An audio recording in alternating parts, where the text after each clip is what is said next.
EU ministers agree to more sanctions aimed at strangling Russia's economy over its continued invasion of Ukraine. We are all victims of Russia's aggression, and therefore it is crucial that we keep on aiding Ukraine. Plus, ahead of their one-on-one debate this week, how President Biden and his re-election challenger Donald Trump differ on support for Ukraine. Differences over Ukraine reflect their differing approaches to Russia, with Trump looking to improve ties with Moscow and Biden continuing to isolate Russia over its invasion of Ukraine. And later in the program, how modern understanding of a phenomenon at ancient Mayan ruins in Mexico is rooted in the work of a Ukrainian-born academic. Today is Monday, June 24th. From the Voice of America, this is Flashpoint Ukraine.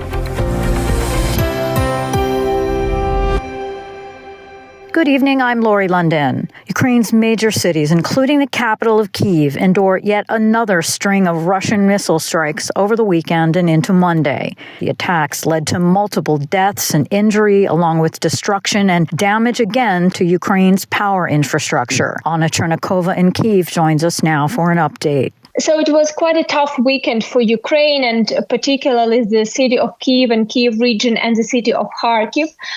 These two regions were under a pretty bad Russian attacks with the use of ballistic missiles, the Caliber missiles. The Kyiv region was attacked with 3 missiles and just 2 were destroyed. So 1 hit was reported. However, there are no details of what facility was hit. But according to what we're hearing here, that a certain military facility was under attack. The city of Kharkiv suffered even worse attack. There were 2 attacks over the weekend. The first attack of the city of Kharkiv caused at least 56 people injured and at least 2 people killed. At least this is the latest information that we have at this point.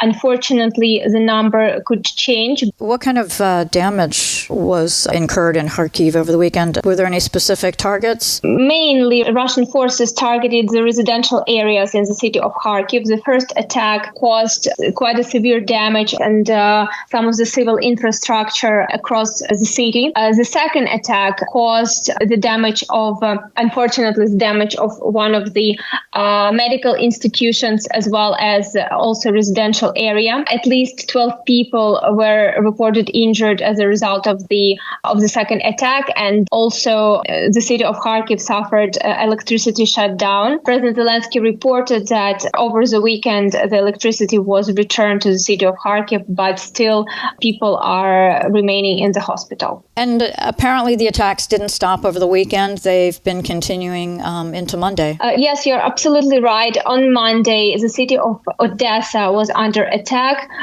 In the morning local time, Odessa was hit as well by the Russian missiles. And at this point, what we know is that the main target was one of the storage facilities in the city of Odessa. According to the owner of this facility and workers of this facility, it was the second attack. However, according again to the information that we have, this storage did not store any military-related items. However, as we see, Russian forces target not just military facilities, but also the agricultural storages, and especially if we're talking about Odessa. And this is probably one of the case this time. However, again, we don't have really particular details of what exactly the place is. We know that there are some people injured. However, at least at this point, no casualties were reported. Such a difficult situation across Ukraine. I understand the first EU portion of frozen Russian assets are expected to be arriving on Monday. What can you tell us about that? Is it in the form of weapons or finances?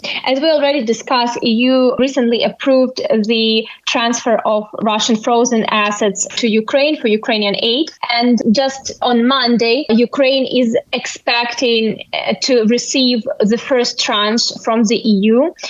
And this tranche would be in the amount of up to 1.4 billion euros from the frozen Russian assets. And this money, according to the preliminary information, will be used to purchase of ammunition and air defense systems for Ukraine, as well as to buy certain ammunition aggression directly from the Ukrainian industry companies. Anna Chernikova reporting for us from Kyiv. Thank you, as always, so much. Thank you, Laurie. The European Union's 27 members are stepping up efforts to punish Russia over its continuing invasion of Ukraine. As Associated Press correspondent Charles de Ledesma reports, EU foreign ministers meeting in Luxembourg Monday approved a fresh round of sanctions against the Kremlin. Before the meeting, Finland Foreign Affairs Minister Elina Valtonen says pressure must be maintained on Russia. We are all victims of Russia's aggression, and therefore it is crucial that we keep on aiding Ukraine,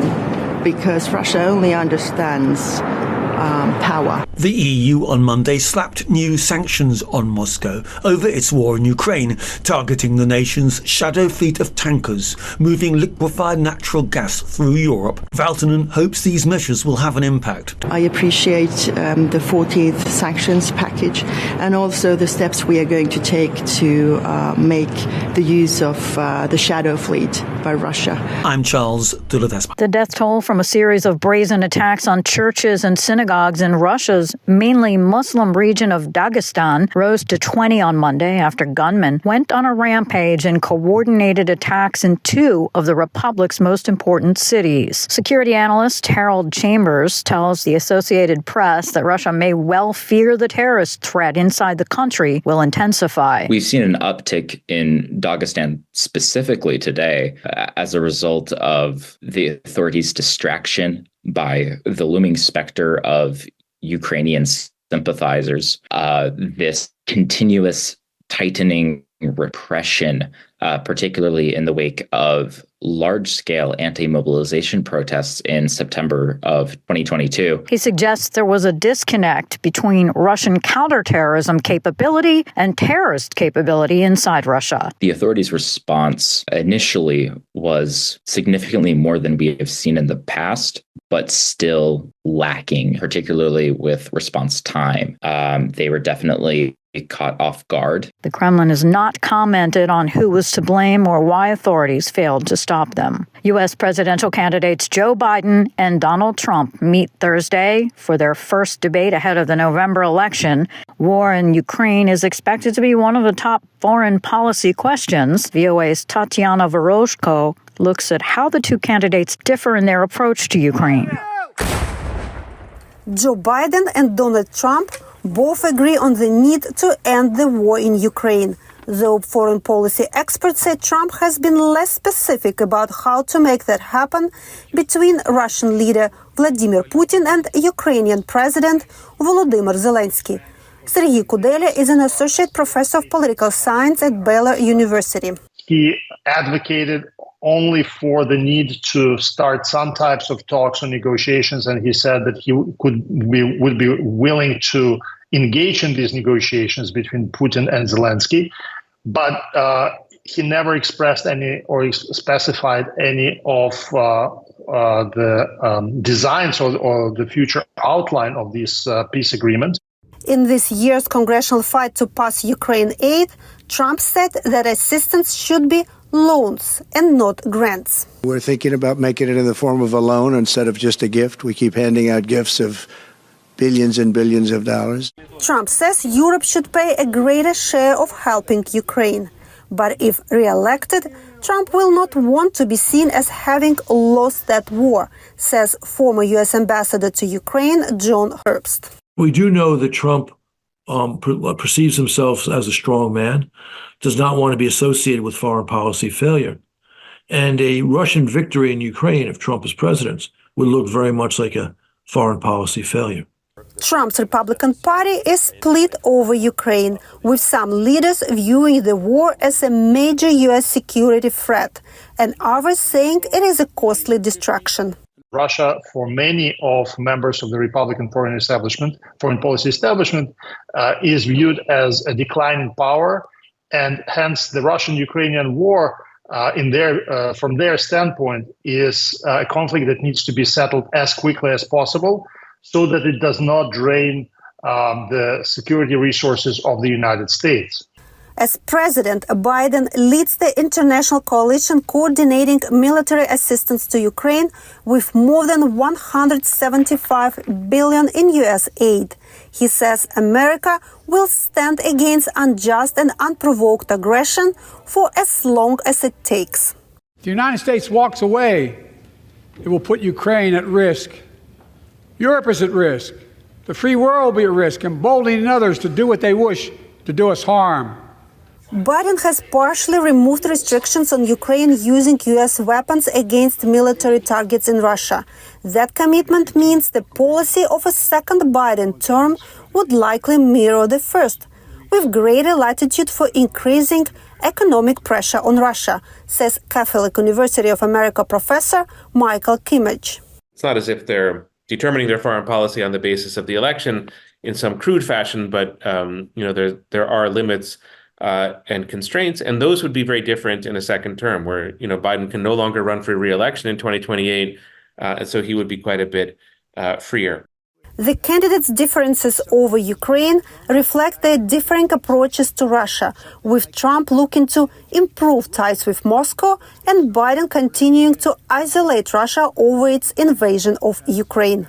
Tetiana Voroshko, VOA News, Washington. And just in, VOA Pentagon correspondent Carla Babb is reporting the U.S. is expected to announce more military aid this week for Ukraine, valued at $150 million. The government of Georgia has taken a sharp turn toward Russia, according to its critics, who warn that the country's democratic future is at stake in elections due in October this year. As Henry Ridgewell reports from Tbilisi, the European Union granted official candidate status to Georgia last year, but analysts say the government has taken a change of political direction following Russia's 2022 invasion of Ukraine, led by the country's richest man. Georgians call it the Glass Castle, a $50 million mansion overlooking Tbilisi with a shark tank and helipad.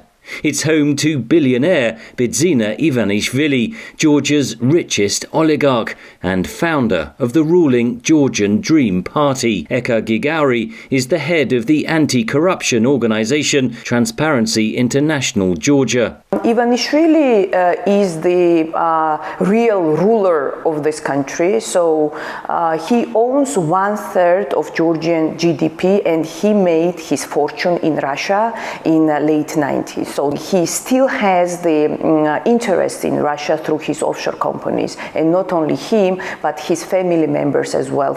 Is it possible to expect, or is it realistic to expect from such individual that he will do everything for Georgia to become the EU and NATO member? I don't think so. That battle for Georgia's future as part of the West or in Russia's geopolitical orbit is being played out on the streets of Tbilisi. A so-called foreign agent law, like the one in Russia, has galvanized the opposition ahead of October elections. Anti-government protesters show solidarity with Ukraine in its fight against Russian domination. The protests have forced Ivanishvili into the limelight. At a pro-government rally in April, he said a Western global party of war was meddling in Georgia. Political analyst Gia Nodia of Ilia State University.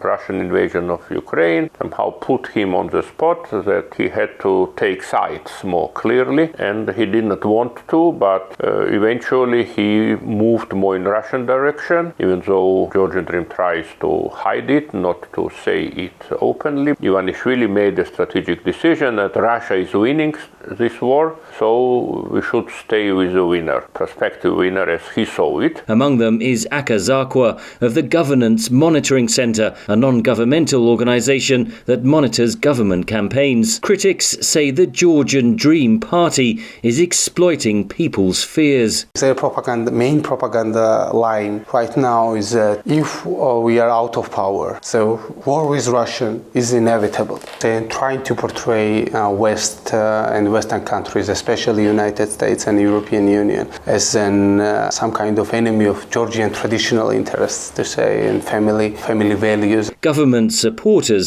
deny such accusations. Fridon Ingia is a pro-government MP with the European Socialist Party. The main goal of the Georgian government now is to maintain peace.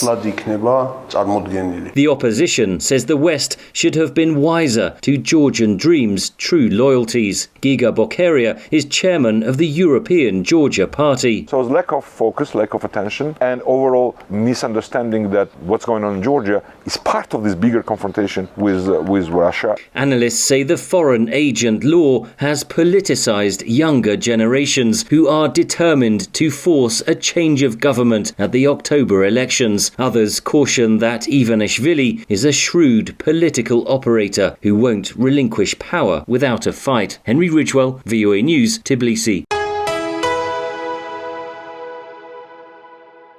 You're listening to VOA's Flashpoint Ukraine. I'm Lori London. June 20th marked the start of the summer solstice, a moment that draws thousands of people from around the world to the ancient Mayan ruins at Chichen Itza, Mexico, to see a phenomenon that appears each year, a sun shadow of a serpent descending from the top of the site's main pyramid. And what many visitors do not know is that much of the modern understanding of the ancient Mayans is rooted in the work of a Ukrainian-born academic from the Soviet era. Marcus Harton narrates this report from the VOA Moscow Bureau. Chichen Itza is one of the most visited archaeological sites in the world, with visitors getting explanations of ancient Mayan culture that to this day remains much of a mystery. What is known is largely the result of the work of Yuri Konorazov, a Ukrainian-born Russian academic who is credited with deciphering the Mayan code. Far from Mexico, Konorazov, a young student at the University of Moscow after the end of World War II, came across the work of a German scientist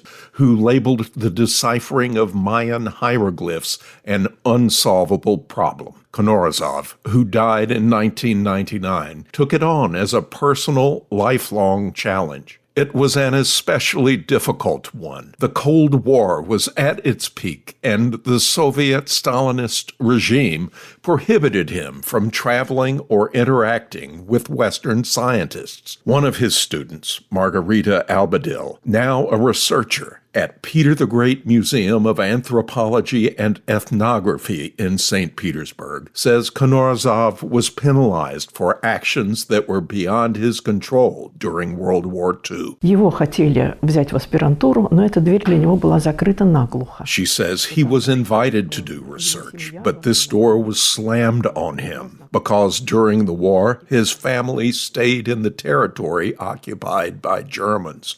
And in Stalin's time, that meant an indelible stain on his record. Konorazov figured out that each of the symbols in Mayan scripts stood for a syllable, 355 characters in all, with no computer. He wrote everything by hand. His work, though initially challenged by world academics at the time, has since been validated and accepted by leading researchers, including in the United States, who say Konorazov made possible the modern decipherment of Mayan hieroglyphic writing. At Moscow's Konorazov Center for Mesoamerican Studies, today, the culture of North America's pre-Columbian civilizations fascinates many. One of the professors at the center, Galina Urshova, was also a student of Konorazov. Sí, hemos trabajado bastante para dar a conocer el logro de Konorazov. She says they have worked considerably to make Konorazov's achievements known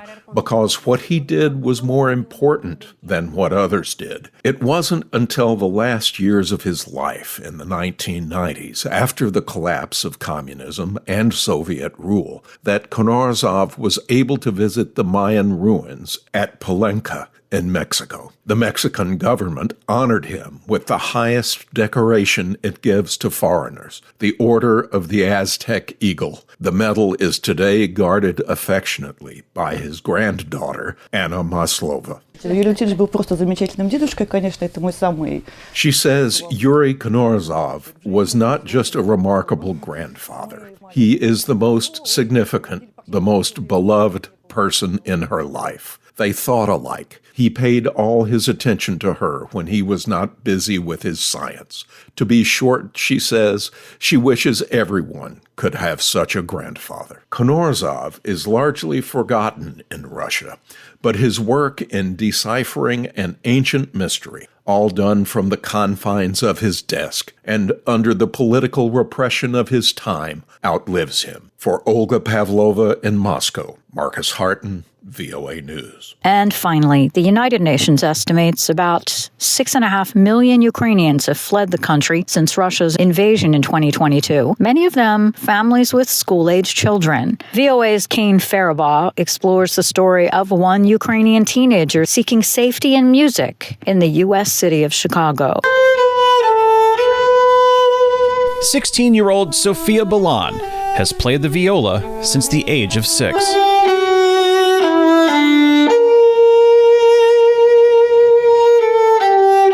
My viola is so important for me because that's part of me and of my life. A life mostly centered around her eastern Ukrainian village in the Chernihiv region, not far from the border with Russia. A life filled with family, friends, and music. A life shattered when Russian tanks rolled by her home in February 2022. It was terrible. I'm just scared of shelling, bombing, everything. The music from her viola that once filled her life with joy faded amid dwindling opportunities to practice and play. Because when we were occupied, I played not very often. As the war dragged on, Sophia's parents realized she would need to flee the country to have some kind of meaningful future. That meant Sophia's mother, Oksana, would have to leave her husband behind in Ukraine, where men are needed to fight the war. Almost all the way. I'm sorry. It's okay. Every day, someone died in the front line. Someone's brother or father or son. And it's so terrible. I want for her to have a choice, to have possible to get a good education and make her own decision what to do. Not what they left for Ukrainian children in Ukraine. Oksana succeeded in finding a program enabling them to resettle in the United States. They made the difficult journey from Ukraine to Chicago in November 2022. It's like a trip to space because you don't know what is there, how it would be. They arrived with a pair of suitcases and Sophia's precious viola.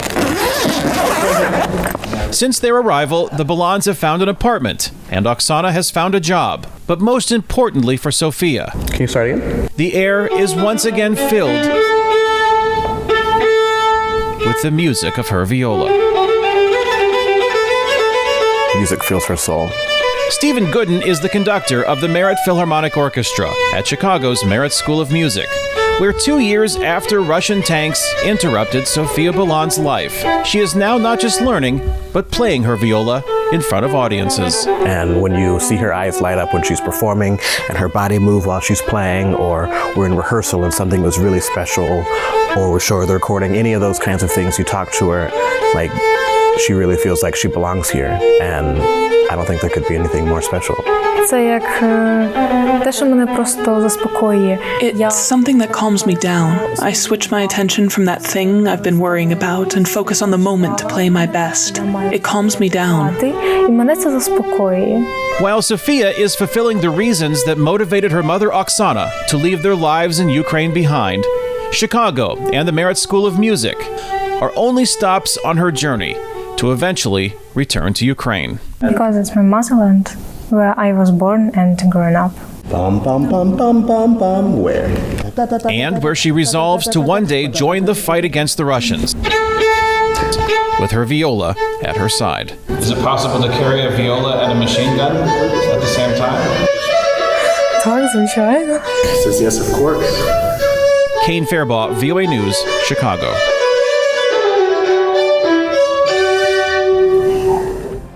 And that'll do it for us today. Stay up to date with continuing coverage on Ukraine and news from around the world 24 hours a day at voanews.com. And on social media, just follow VOA News. On behalf of all of us here at VOA, thank you so much for listening. Until next time, I'm Lori London.